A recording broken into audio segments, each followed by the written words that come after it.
10 seconds. Guest of luck. Let's do a toy train check. 6, 5, Go to black. 4, 3. They're not dolls! Lawn wax. Keep your lawn looking clean and smooth without the bumps or red marks.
I'm in love with a stripper.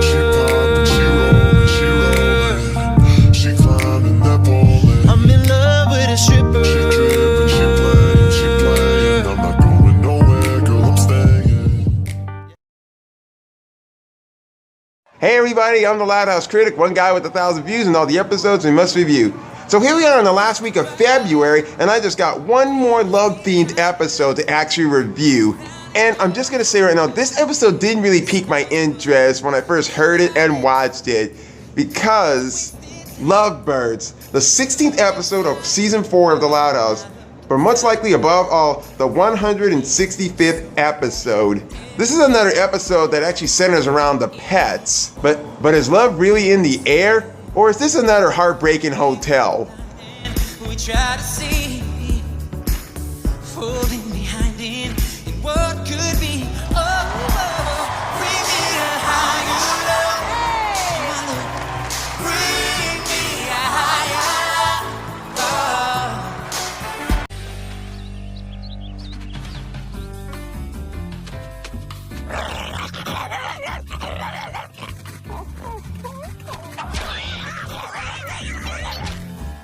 Oh, I believe I slipped my disc key. Oh, goddamn.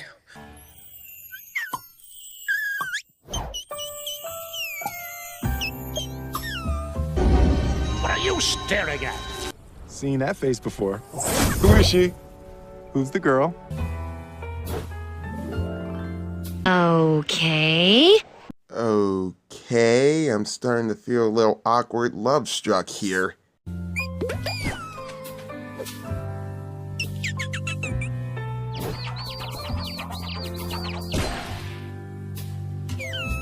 Yeah, imagine a flamingo and Tweety Bird getting together and having a bunch of kids. And yeah, that won't even fucking look right. I've seen worse breedings. But for some damn reason, Cliff, Charles, and Gio actually helped Walt out by fixing him up to make him look good for this fake lawn ornament flamingo. It'll suddenly be a turnoff when he finds out.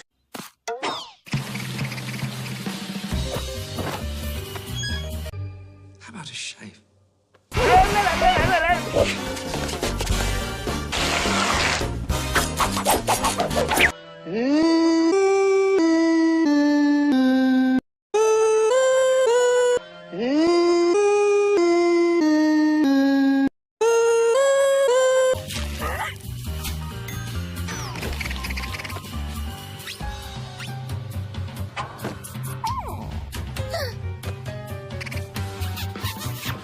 That's it!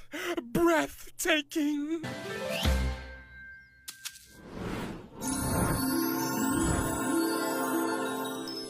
Ooh!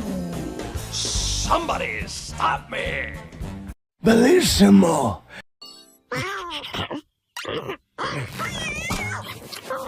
You know, seeing Cliff get his whiskers tugged off kind of reminds me a bit of a Tom and Jerry cartoon where this one old mouse was playing the guitar, and every time that his guitar string breaks, he pulls a whisker off from Tom and replaces that guitar string with that whisker. And that episode had me laughing on the floor. That doesn't even look appropriate to have French mustache on a bird. Or on a duck for that matter. Don't know his name, but I remember seeing him encourage the cowardly dog. But somewhat, Walt decides to go over and meet his girlfriend. Or shall I say, fake girlfriend.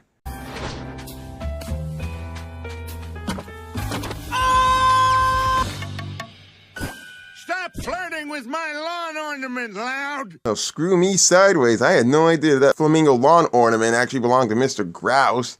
And yeah, his lawn could use a bit of a wax. Yeah, have you ever tried waxing a lawn? It's pretty complicated. But anyway, Walt finds out the hard way that his girlfriend was not even real. You are the weakest link. Goodbye. That's amazing how I never see a bird actually turn red before. An embarrassment. Where'd you go? To find a good place to be angry? Looks like it's his time of the month again. So we cut inside the Loud House as the kids are actually watching the Dreamboat, and one of the strangest things I've ever seen in an actual show, which I've seen from a strange Cartoon Network show. Maybe two. Hey, where's Walt? The Dreamboat is on and he never misses an episode. He's such a hopeless romantic. Oh, charming. Dickens himself could not write better. I guess Walt's not coming today. I went out to get him, but he put a do not disturb sign on his birdhouse. A bird putting a do not disturb sign. What could he possibly be doing in there? Alone. I have to go to the bathroom! I don't think I need to tinkle after all. The way's over there. Wait, are you saying Walt knows how to write? Of course not, ding dong. I know how to read canary. What an odd thing to say. Well, gee. Can we go back to when you were maybe on drugs? Today on the Dreamboat, we catch up with last season's winners, first mates Percy and Penny. I didn't think I'd ever go on a date. I thought I'd be alone my whole life. But now we're happy and in love. We are in love. I am so in love today. We are in love. You know, seeing the Dreamboat kind of makes me think, whatever happened to that Kelly hottie? You know, so much the Dreamboat kind of reminds me a bit of a show I remember seeing with a couple of friends of mine, where they're at this one big house together, and they're all kind of getting to know each other and trying to figure out who's the perfect match for them. I don't know the show, but I remember seeing it. They were doing all these weird challenges and shit. It's a real reality show, not just some acting kind of show. And for someone, it's really quite interesting. How one guy's trying to figure out who's the perfect girl for her, and the girl's trying to figure out who's the perfect guy for her. It was like an MTV show. But that's besides the point. Charles, Cliff, and Geo actually try to look for a perfect bird friend for Walt. By the way, does anyone notice how strange this episode is? Do you see anything different about it? No? How about this? Would you like some tea, Miss Hummingbird? It's caffeine-free, which might help you slow down a little. Would you like some tea, Mrs. Nesbit? So nice you could join us on such late notice. And I can't wait to go home and watch Here Comes Honey Boo Boo.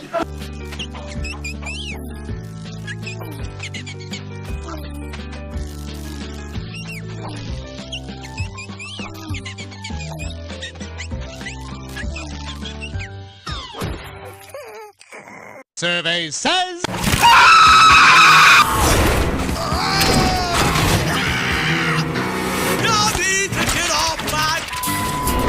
Hell, I don't even think Tweety can actually keep up with Flit's new girlfriend. Oh, if you don't know who Flit is, he's the little hummingbird from Pocahontas.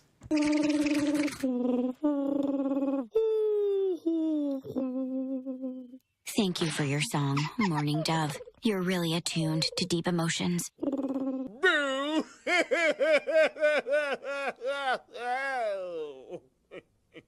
Is anyone out there even noticing about the kids in this episode yet? We'll do one more, but first...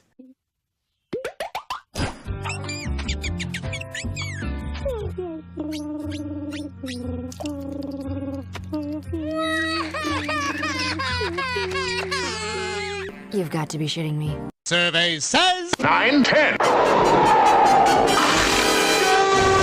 Name of it again. So, anyways, let's finish up this little game that we're playing right now about the differences in the kids in this episode. Checkmate? How did I not see this? Oh, well played, madam. Though frankly, that's the kind of animal Lisa would turn out to be. A total owl. Checkmate? How did I not see this? Oh, well played, madam. So, if it wasn't too damn obvious to actually notice about the kids in this episode, you never see their faces. I mean, no offense, but is this really necessary to actually not show their faces in this episode just because it's centered around the pets?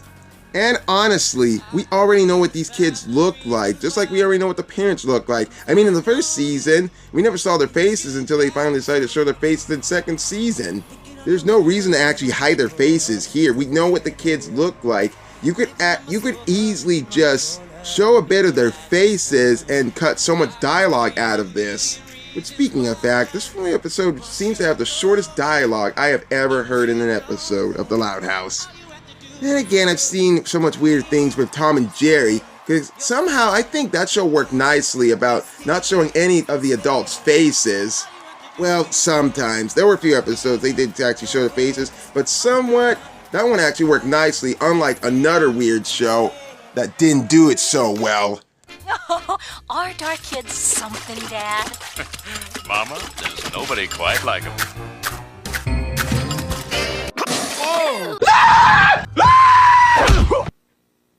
What the hell? And seriously, what the fuck was up with that?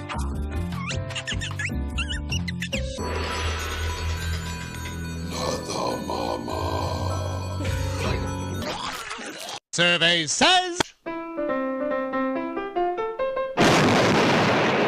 You little pussy bird, did you just puke?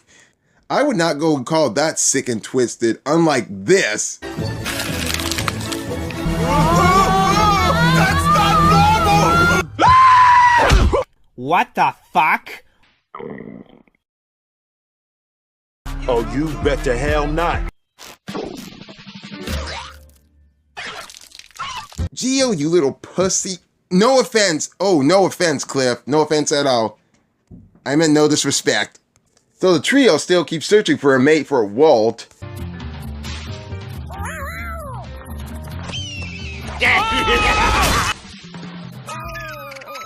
Son of a bitch! Are you fucking crazy? Yeah, that is not a good fucking idea. Having an apex predator bird actually be the mate of someone who's so small that this bird could actually eat him. Eat you. I'm a vegetarian. survey says So they go to an old place that where Lana had fish sit, a bunch of fishes, in Scales of Justice, where Lincoln and Clyde had a little secret hideout next to in the last Loud on Earth, and where Sam and Luna had to do their challenge in Racing Hearts. Tall Timbers Park.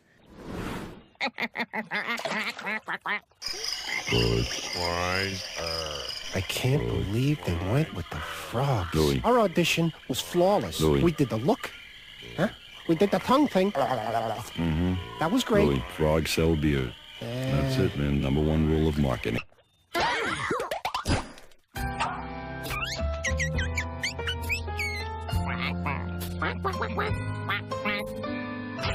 I won't let another minute go to waste. I want you and your beautiful soul.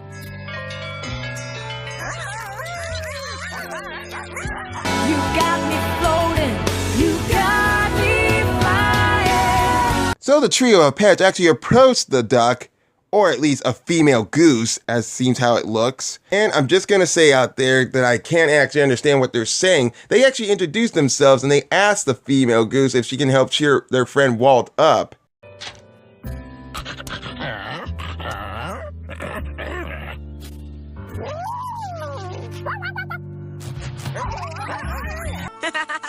I guess that's a yes.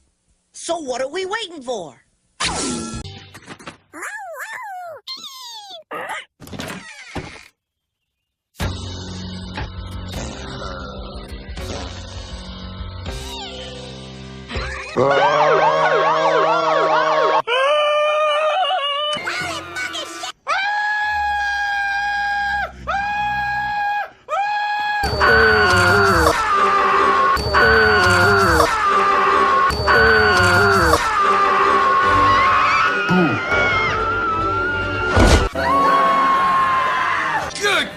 Judas jumped up priest. You look like crap, Walt. Been sitting in your smoking jacket, sipping cognac and watching bird porn? Okay. Forget I said that last part. Anyway, the pets actually fix Walt up and actually take him to meet the new girl, duck, that is. Hey, who took the lasagna out of the oven? Oh, charming. Only if I wished if that was Cliff actually taking that lasagna out. So Walt and the female Goose, who has no name, that we never hear about, enjoys dinner.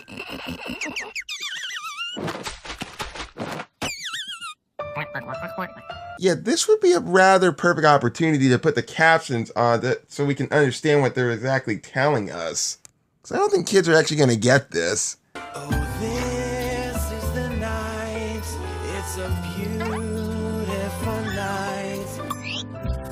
I like what I'm seeing.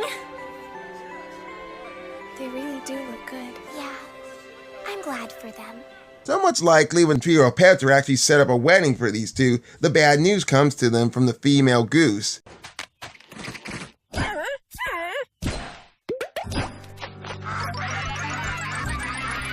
Why is it always Orlando, Florida?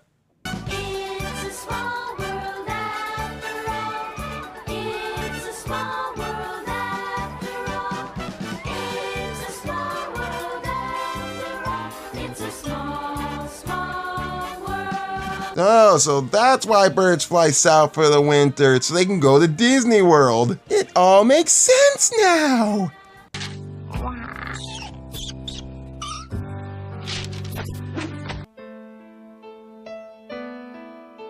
You know, this would be a sad moment for some people that actually feel sympathy for Walt, but somewhat it doesn't feel for me. Okay, maybe a little. But for some strange reason, I actually kind of like this bit in this episode, because the pets are not actually really talking like humans, but it's in their eyes as you can tell how they're feeling. Like I said before, in Any Given Sunday about Playful Pluto, or Dopey in Snow White. Eyes are the window to the viewers. Remember that. When a character can't speak, you can always look in their eyes to help you out.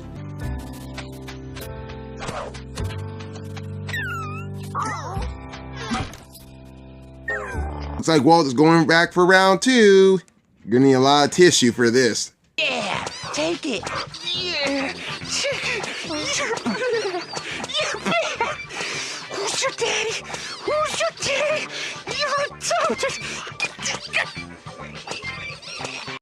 Come on now, let's be mature about this. But the trio of pets actually have another idea as good as they had in Pet Peeve. Hey, what happened to all my sand?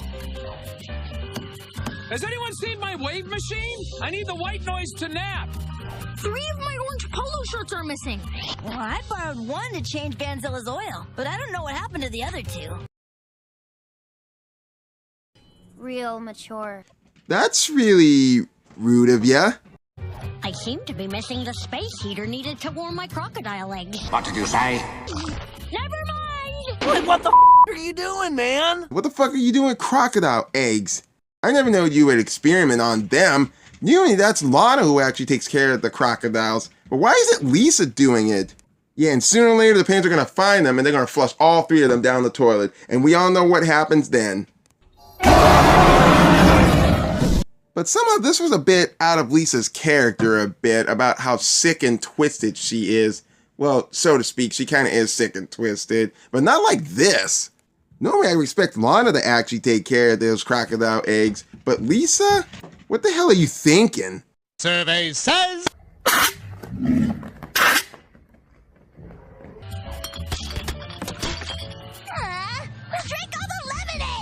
but I caught you at the counter.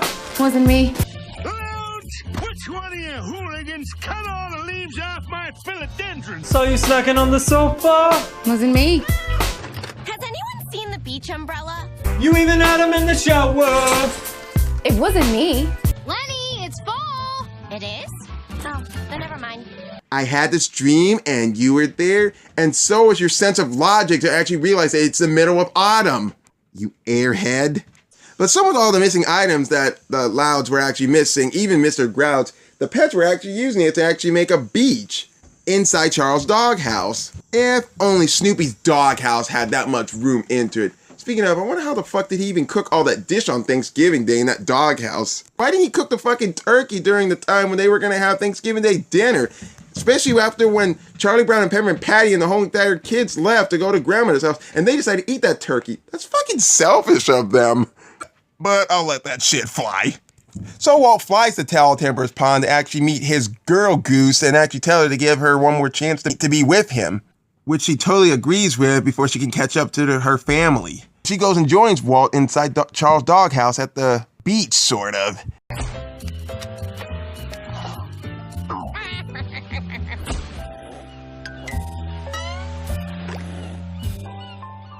So much fun these two birds are actually having, until that is something I actually mentioned before in the Mad Scientist episode.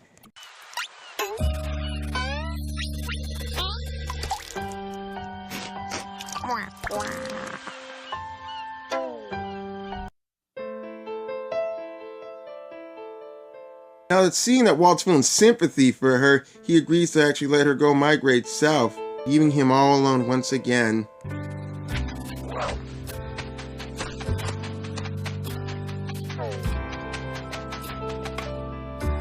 Well, at least he didn't go in there for round 3, but the pets have another idea, as usual. So the pets are actually letting Walt actually migrate to go see his girlfriend before he can even take off and leave. They give him a suitcase and they give him a picture of all 4 of them together. Which actually begs the question now, why hasn't Walt actually flied south for the winter before? I know he's a house pet bird, but there are times when he's outside in the winter. Do you think he might have been cold already by now? I mean, he could just fly south for the winter and then actually come back to Royal Woods when it warms up a bit. But anyhow, Walt actually meets up with her at the beach in Florida. Funny, I thought you guys would be hanging around at Disney World. You know, with all this happening here, I'm certainly getting the feeling of deja vu and predicament all over again. Oh, Robin, what a beautiful night. I wish it would never end. And look, I was right. Oh, poor little guy. Boring.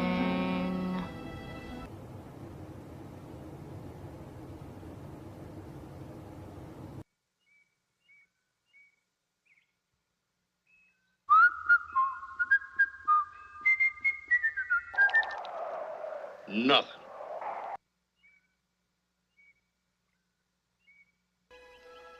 Nothing's happened. So we're back at the Loud House with Charles, Cliff, and Geo, feeling sad that they lost their best buddy, Walt. But suddenly... What the hell?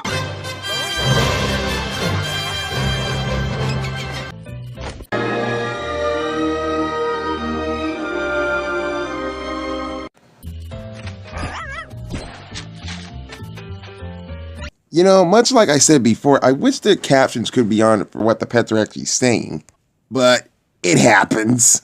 But the only reason Walt actually came home because he misses his buddy so much was becoming homesick. Hey, Walt, you got a postcard from Florida.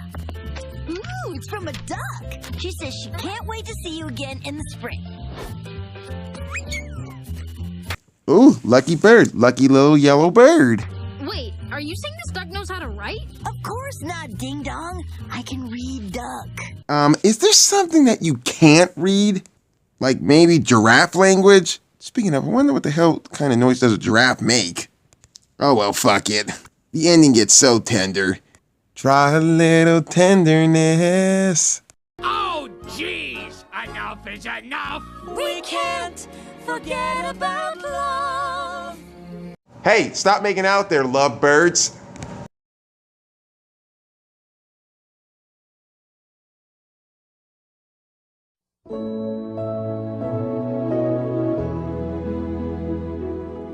Like I stated before in the beginning of this video, this episode didn't really pique my interest because it centered so much around the pets.